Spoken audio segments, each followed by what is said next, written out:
Hello दोस्तों, आप सभी को गुलाब जामुन जैसी मीठी मीठी नमस्कार। और उसी के साथ आप लोगों का स्वागत है आईपीओ के लव ट्रायंगल शो में। एक और मेनलाइन आईपीओ डिफ्यूजन इंजीनियर्स लेके आ रहा है अपना जी आईपीओ, जहां पर हम आज इस रिव्यू वीडियो में इस कंपनी का पूरा कच्चा चिट्ठा खोलने वाले हैं, बेसिक से लेके एडवांस तक। अगर मैं स्टार्टिंग में ही इसमें अपने पर्सनल डिसीजन की बात करूं तो एक ऐसा आईपीओ होने वाला है जिसे मैं स्टडी करना चाहूंगा, बट कौन सी कैटेगरी से, रिटेल कैटेगरी से या एचएनई कैटेगरी से, वो डिपेंड करेगा किस तरीके से होता है मेरा फंड मैनेजमेंट और किस तरीके से बनेगी रैंकिंग। उसके बेस पर जो भी फाइनल डिसीजन होगा वो मैं अपडेट कर दूंगा। बट आप लोग एक बार इस वीडियो को देख लीजिएगा, समझ लीजिएगा, फिर अपने रिस्क रिवॉर्ड रेशियो और माइंडसेट के अकॉर्डिंग अपने फाइनेंशियल एडवाइजर से कंसल्ट करके कोई फाइनल एक्शन बनाइएगा। उसी के साथ साथ आप लोगों को म्यूचुअल फंड में या इंश्योरेंस सेगमेंट में किसी भी तरीके कोई भी हेल्पलाइन की जरूरत है, या आप लोग चाहते हो कि being a mutual fund distributor हम आपका पैसा मैनेज करने में आपकी हेल्प करें, चाहे वो SIP हो, STP हो, SWP हो, बूस्टर STP हो या लमसम अमाउंट हो, तो आपको डिस्क्रिप्शन में मेरा फोन नंबर मिल जाएगा, आप मुझसे कांटेक्ट कर सकते हैं। अब अगर हम कंपनी की बेसिक डिटेल की बात करते हैं तो ये कंपनी फाउंड हुई थी 1982 में, और काम की बात करते हैं तो ये एक्टिव होने वाली है in the manufacturing of welding consumable wear plates and parts and heavy machinery for core industries. काम वाइज बात करते हैं, एक अच्छा काम हमें देखने को मिल रहा है मैकेनिकल डिपार्टमेंट से। कंपनी ऑफर करती है specialise repair and reconditioning services for heavy machinery and equipment. Company also trade करती है in wear protection powder and welding and cutting machine. और इनकी प्रोडक्शन फैसिलिटी में कंपनी ऑफर करती है सुपर कंडीशनिंग प्रोसेस, एक surface treatment for machine component जो increase करता है वियर रेजिस्टेंस, एलिमिनेट करता है स्ट्रेसेस को एंड इंप्रूव करता है repairability, ultimately extending service life and reducing production cost. Company की 4 मैन्युफैक्चरिंग यूनिट्स होने वाली है, जो चारों की चारों यूनिट्स होने वाली है नागपुर में। जहां पर काम वाइज बात करते हैं तो पहली यूनिट में welding electrodes for special purpose, second unit में flux core wire wear plates and wear parts through fabrication and machining, third unit में coating for abrasion and corrosion resistance, fourth unit में flux core wire wear plates and heavy engineering. As of Feb 29, 2024 company के पास 130 qualified engineers होने वाले हैं।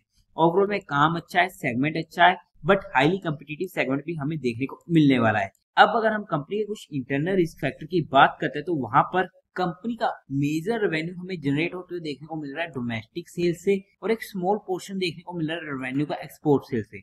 और किसी भी तरीके से अगर डोमेस्टिक की सेल इनकी कम होती है तो वहां पर फिर से हमें कंपनी के ऊपर इम्पैक्ट देखने को मिल सकता है, क्योंकि इनकी सारी की सारी मैन्युफैक्चरिंग फैसिलिटी नागपुर में होने वाली है, और वहां पर किसी भी तरीके की जियोग्राफिकल दिक्कत देखने को मिलती है तो वहां पर फिर से कंपनी के ऊपर उसका इम्पैक्ट हमें देखने को मिल सकता है। कंपनी का मेजर रेवेन्यू या इनके जो प्रोडक्ट सप्लाई किए जाते हैं वो मेनली 5 इंडस्ट्रीज में सप्लाई किए जाते हैं, और जहां पर सबसे ज्यादा इनका जो सिग्निफिकेंट अमाउंट आता है वो आता है cement industry and engineering industry से, जो आप चेकआउट कर सकते हैं ऑलमोस्ट 50% के करीब का हो जाता है।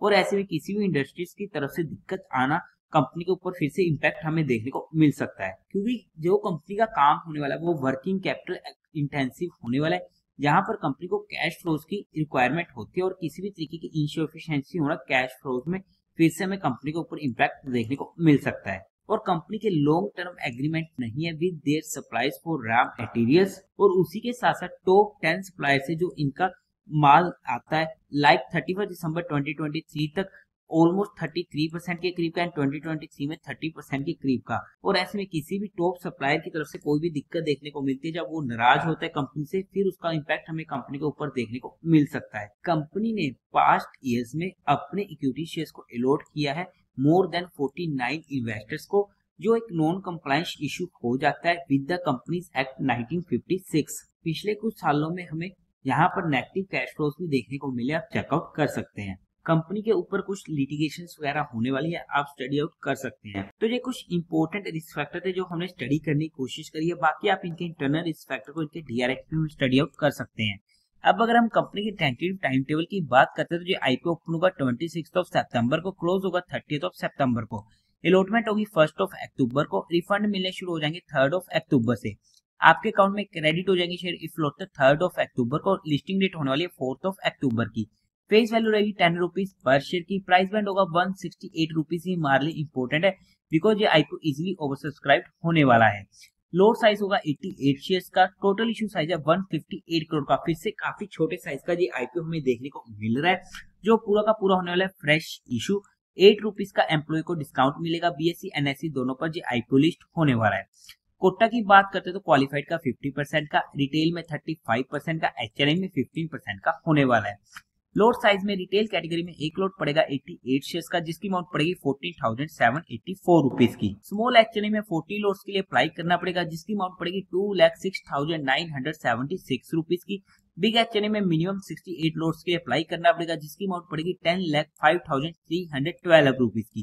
कंपनी के प्रमोटर्स की बात करते तो mister Prashant Garg, doctor Nitin Garg and miss Chitra Garg company के प्रमोटर होने वाले हैं। प्री इश्यू होल्डिंग की 93.1% की।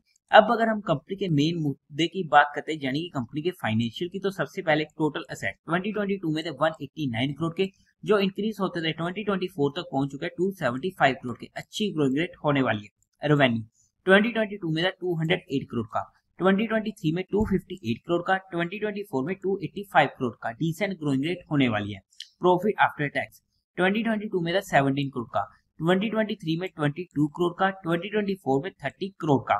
फिर से अच्छी ग्रोइंग रेट होने वाली है। नेटवर्थ 190 करोड़ की, रिजर्व एंड सरप्लस में 163 करोड़ का। टोटल बोरोइंग्स कंपनी के ऊपर 34 करोड़ की होने वाली है। रेवेन्यू तो 2023 से 2024 में इंक्रीज हुए 10% से, बट प्रॉफिट इंक्रीज हुआ 40% के करीब से, जो हमारे लिए एक सोचने वाला पॉइंट हो जाता है। बट ओवरऑल में अगर हम फाइनेंशियल्स की बात करते हैं तो वहां पर अच्छे फाइनेंशियल देखने को मिले हैं।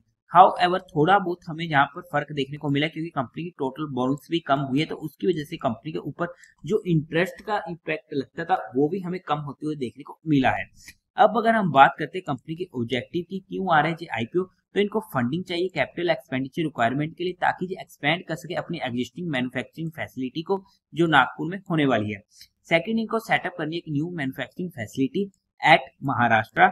थर्ड, वर्किंग कैपिटल की रिक्वायरमेंट है। And fourth, general corporate purpose.